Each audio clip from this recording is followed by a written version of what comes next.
No matter how bad it is at your job, you can always shift to the reality where things are perfect. You can always shift to the reality where you're the one in charge.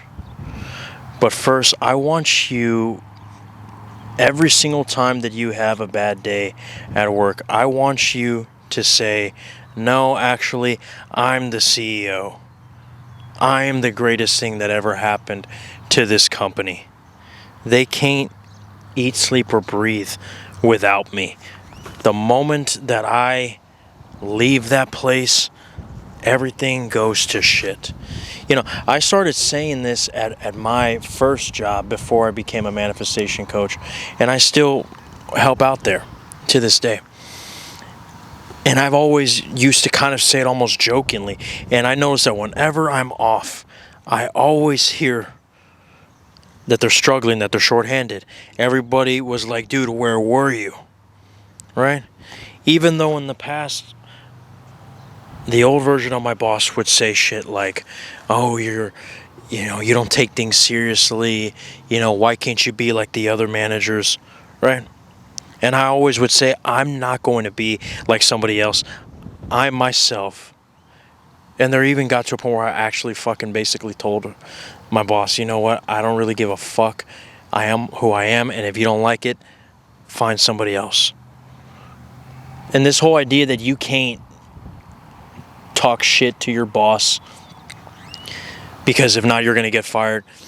Look, I don't recommend you do it. Please don't do it because I don't want you to say, well, Neil Arthos told me to talk shit to my boss. And now I'm living in my car and eating ramen noodles. Not from the grocery store, but out of the trash can. Fuck you, Neil Arthos.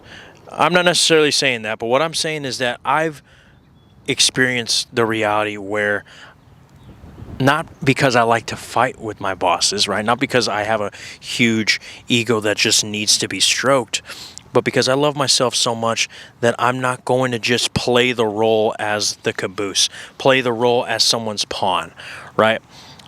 And you can be polite and respectful and oblige by the rules of your company, but don't forget who you are. And don't accept disrespect. I'm not even saying that you have to get out of every job that treats you like crap, though you might have to, right? But if that's a job that you need currently in your 3D, at the very least, don't let it define you. That's why I say to tell yourself that all your other employees want to off themselves because of how amazing you are. They are so jealous of you. They start mimicking the way that you walk, the way that you talk, the way that you fucking sign your name on the paperwork, and even they try to mimic the way you fart. Talk about yourself like that because I can't tell you how many times I used to get so butthurt whenever one of my bosses would say something like, oh, Neil, you're always doing this. Oh, there he goes again, fucking shit up. And now when they say the same thing, I literally just laugh at it. Why? Not because it's funny, not because I'm doing it out of nervousness, but because I actually don't give a shit. And it's almost funny to me that I can remember the old identity, the separate entity that I used to be, who did give a shit, who allowed his whole day to be ruined, his whole week sometimes to be just demolished, all over a single little petty criticism of a boss that wanted to power trip, right? Because let me let you in on a little secret. Most of these bosses, they have shit that is going on in their lives and they're just taking it out on you. Don't let them win by allowing it to ruin your day. So, apart from talking just greatness about yourself, saying that you're the CEO, saying that you're the Michael Jordan, the Lionel Messi of the organization, I would also imagine crazy, exaggerated acts where they are on their feet and they're feeding you while you're sitting on the throne. Not your specific person, not just some random, soldier or some random servant. It has to be your boss, because I want you to feel what it feels like for the tables to shift, right? For the mood to change, because like I've always said, when the mood changes, everything changes. Your state changes. And of course, us Neville Goddard readers know that when you change the state, you change your reality, because you are reality. You are God. No, that doesn't mean you created the heavens and the earth and Adam and Eve, but what it means is that you are not the mind, you are not the body, you are an internal being living in a human experience. Therefore, the human experience is simply if a God has control over a human experience, that means that it's above the human experience. Therefore, the human experience cannot teach the God anything. You are the one who teaches the human experience something, right? Well, now it's your time from that God state, from the separation of the mind and the body that has to work the 9 to 5 and the 60 a week. The body might not be able to handle it, but to you, it's nothing. To a God, you don't have to pay fucking rent. You are rent. What the fuck is rent? What are you paying it for? To live? You are eternity. Right? And when you start seeing yourself like that, you're not going to be fucking bothered by hey, can you pick up something for the store real quick? We need you to get, extra to-go boxes. Hey, I'm going to need you to work a little late tonight, blah, blah, blah, blah, blah.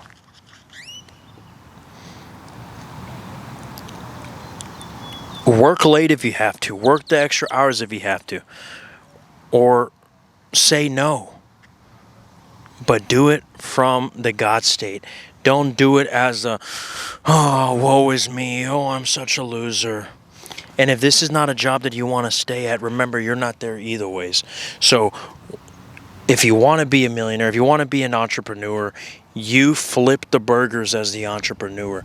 You don't flip the burgers saying, what do I need to do to get the hell out of here? Why does my life suck? Can I still get pussy even though I barely make 20K a year? No. You do the work, do the labor. Like the scriptures say, work with joy. But you don't work with joy because you love customer service and love working at McDonald's. And of course, not all of you guys work at McDonald's, but that's just an extreme, basic example, right? You do it because you know your potential. And not the self-improvement way, not the cliche way that they used to talk about, in kindergarten. You know that if you're God, you can do anything. And if you tell yourself, no, actually, even though I'm flipping these burgers, I might feel the heat of the grill of that Big Mac. But in reality, I can buy this whole McDonald's right here. I mean, if you could even lie to yourself and say that you're just doing volunteer work, that it's work with the celebrity day. And every single time that a customer behind the counter spots you, they ask for autographs, right? Don't let the 3D win, and don't let your boss win, okay? The moment that you see your boss acting like a fucking shithead, that's when I want you to go to that imaginal act where they are feeding you Starbucks in a golden flask and fucking your favorite drive-through dish on a silver platter. Go crazy and say, the only reason why my boss is like that is because they're fucking in love with me. I remember one time, my boss was pissing me off, so I started saying, you know what, she's actually in love with me, she's just upset because she doesn't get dick from her husband. And I started fucking rampaging that shit. I remember one time we were working together, and my boss was in the attic, and I was in the bathroom, which is connected to the attic. And I was just rampaging. She wants my dick. She can't stop fucking thinking about me. She's probably going to go to the bathroom after that and masturbate to me. I come out of there, and homegirl fucking falls on her head from the attic onto the ground. And I swear to God, call me stupid, call me retarded. She is always very professional, never a klutz.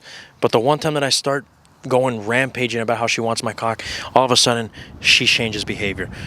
Make note of this, my friends. When someone acts out of character, they are shifting realities, okay? And by the way, after that, she started calling me Poppy and all this stuff. So either ways, look, this is not for you to fuck your boss, but this is for you to completely take control of your life and exaggerate it if you have to, in order to not be so attached to the criticisms of your superiors, because it does not matter. You are the only one who's your boss. You are your own boss. Rampage that every single fucking hour, all right? And just like the scriptures say, be sojourners of the world, but not be in the world, or whatever the fuck, right? You go to your job, right? But you aren't that job. You aren't that employee, right? It is just the unfolding of the bigger picture. The bigger picture being the career of your dreams that is unfolding. Everybody had a humble beginning, okay? But you don't even have to fucking think of it as a humble beginning. Think of it as your narcissistic gift that you're giving to that company because you feel sorry for them.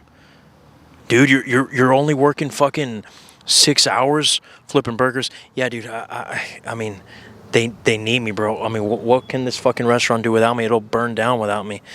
I decided to, out of the grace of my heart, give them my King Midas touch. But in reality, you're looking at the fucking face of the future. Even if your friends fucking look at you like a lunatic, that's why you don't tell your friends to begin with, right? If you don't tell your friends that, you don't tell your family that, you just tell yourself that. Because your ego is going to talk shit. Your boss is going to talk shit. And understand that your boss is just a reflection of the ego. It's a reflection of the insecurities that you have of yourself. But the moment that you start telling yourself, no, I'm the motherfucking man. I'm the one who knocks. I'm the one who fucking signs their fucking paychecks. Fuck them. They suck my dick. They eat my ass. They worship this fucking ground that I walk on. Every single time they step foot in my office, they have to take off their shoes because they're in holy ground, motherfucker. When you start talking about yourself like that, watch what happens, okay? If you need help with manifesting, click the links in the description. I would love to work with you. And join the membership for access to videos that you will never see on the public side, and also videos that you won't see until as late as 2 months from now. And it's also the only location where you will see personal client success stories. Why? Because they're 20 plus minutes long, and you know how YouTube is. I love you guys. Stay tuned.